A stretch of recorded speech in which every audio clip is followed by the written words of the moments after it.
Date. My wife went out last night, and didn't come home until this morning. Me again. Folks, I'm sorry I didn't get around to this sooner. I wasn't able to get the day off work yesterday because my boss kind of sucks. I was a complete mess at work yesterday though, so I was allowed to take the rest of the week as vacation, thankfully.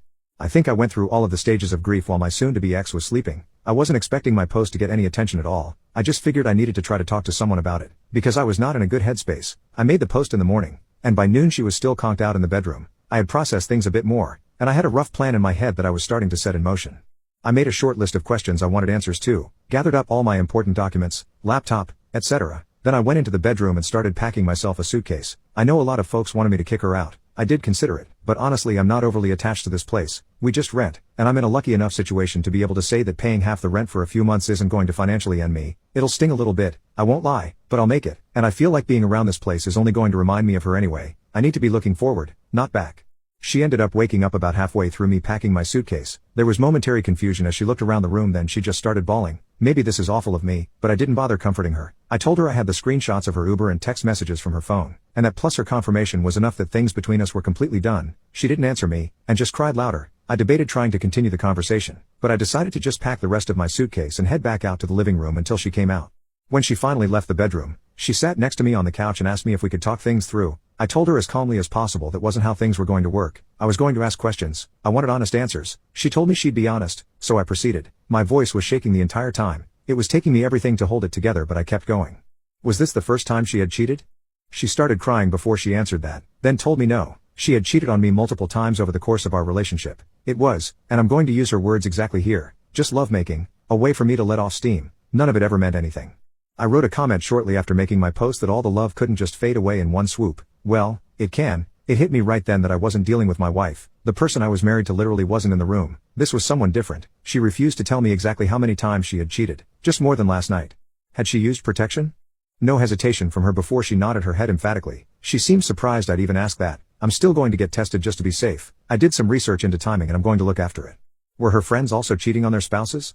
Yes, and no. I tried to get her to tell me which of her friends were cheating so I could get in contact with their spouses. She probably should have, because her refusal led to me messaging pretty much the romantic partner of every one of her girlfriends I could find on social media. There are a couple I don't know or couldn't find, but I did my part. Why did she do it? This was the answer that gutted me the most. I'm going to use her exact words again. I need to have intimate variety. I told her that it's not like our intimate life is dull. She clarified, it's not the same as something new. I didn't even have a response to that one. I had expected something about me working too much, or not supporting her emotionally. Nope. She just screwed other guys because she felt like it, and wanted to have some fun. When I didn't respond, she started asking me about counseling and therapy. I reiterated that our relationship was over. I'd be leaving. What she did next disgusted me. My ex actually tried to make love with me. She put her hands on me, and started trying to take off my clothes. I felt like I wanted to vomit, and pushed her away after a couple of seconds. She just kept telling me that she would figure out a way to fix it, that we would work through it together. I told her that there was no way, and she started bawling again. She went to the bathroom and locked herself inside.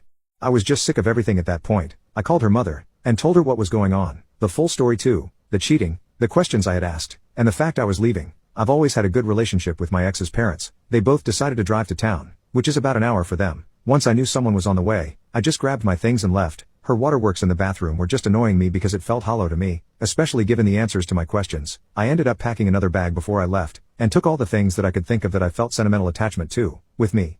I found a parking lot and sat in my car until I was able to get in contact with a buddy for a place to crash. I tried to take a nap, but I was running on way too much adrenaline. I knew when her parents had made it to the apartment because she started calling me. When I didn't answer those, she started texting me. She had gone from sad and crying to furious. Apparently I'm a piece of shite for telling her mom everything. Whoops, I'm not sorry.